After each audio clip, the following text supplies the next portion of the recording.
যে ধরো তুমি এইচএসসি লাইফে এক ফোঁটাও পড়াশোনা করো নাই, সারাদিন শুয়ে বসে থাকছো, লাইফের কোনো ঠিক ঠিকানা নাই, একদম মানে বোরিং একটা লাইফ, যতভাবে ফাঁকি দেওয়া যায় দিছো, অ্যান্ড কোনো এক অলৌকিক কারণে তুমি হঠাৎ করে ধরো বুয়েটে চান্স পাই গেলা, তোমার কি ভালো লাগবে?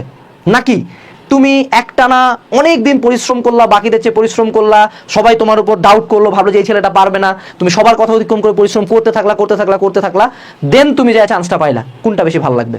তখন যখন তুমি চান্সটা পাবে এত পরিশ্রমের পরে, তখন কিন্তু একটা মানে ভালো লাগা কাজ করবে যে না, এই যে এতজন মানুষজন আমাকে অবিশ্বাস করেছিল, আমি পাচ্ছি, এত পরিশ্রমের ফলাফল আমি পাইছি। তো আমি আমার লাইফে যথেষ্ট পরিশ্রম করছি, এখনো করি, ইনশাল্লাহ সামনে মহান আল্লাহ তাআলা যদি হায়াত রাখে আমি করার চেষ্টা করব। তা আমি দেখি যে আমি আমার লাইফে যখনই কোনো একটা ছোটোখাটো অর্জন হয়, বা কোনো একটা বড় জায়গায় যাই, বা কোনো একটা শখের জিনিস আমি পূরণ করি, আমার কাছে জিনিসটা অনেক বেশি ভালো লাগে। কারণ কি, এই জিনিসটা আমার নিজের অর্জিত টাকা, নিজে হয়তো বা প্রতিদিন 10 থেকে 15 ঘন্টা কাজ করার পরে, খারাপ লাগার পরেও কাজ করার পরে, হয়তো বা সবাই যখন বসেছিল রিল্যাক্স করছিল তখনও কাজ করার পর আমি জিনিসটা পাইছি, তখন আমার কাছে ভালো লাগাটা বেশি। আমি যদি হঠাৎ করে আমার জীবনে যা চাওয়া ছিল সব পায়ে যাই উইদাউট এনি পরিশ্রম, আমার কাছে এটার কোনো ভ্যালু থাকবে না। এবং ট্রাস্ট মি, তুমি অ্যাজ এ হিউম্যান বিং, তোমার কাছে ওইটার ভ্যালু থাকবে না।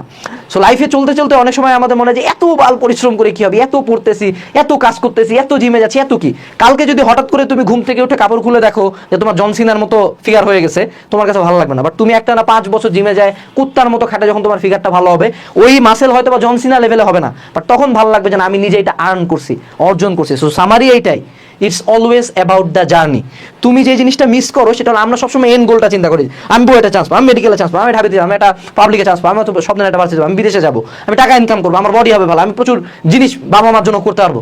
বাট এন্ড গোলটার চেয়ে ভালো একটা বিষয় তুমি ফোকাস করো, যে তুমি যে কঠোর একটা জার্নি করতেছো না, এই যে একটা কষ্ট করতেছো, এই কষ্টটাই কিন্তু তোমার ওই জার্নির ফলাফলটাকে মিষ্টি করে তোলে, ওই জার্নির এন্ড গোলটাকে এতটা মানে অর্জিত, এতটা ভালো লাগা কাজ করে। মানুষজন চান্স পাওয়াটাকে এত মহিমান্বিত করে কেন, টাকা ইনকাম করাটাকে এত মহিমান্বিত করে কেন? কারণ এটা কঠিন।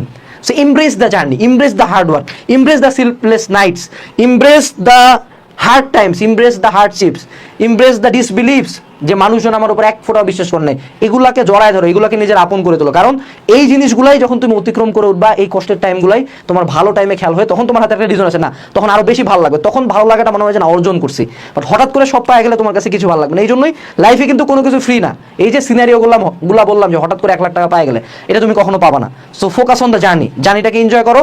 মনে রাখবা, তোমার এই কষ্টগুলোর কারণেই তুমি যখন ফলাফলটা পাও, তখন সেটা আরো অনেক সুখকর হয়। Don't give up, work hard, লাস্টে যায় সবাই কিছু না কিছু ভালো একটা পাবো, এই বিশ্বাসে আগাইতে থাকবো। টাটা।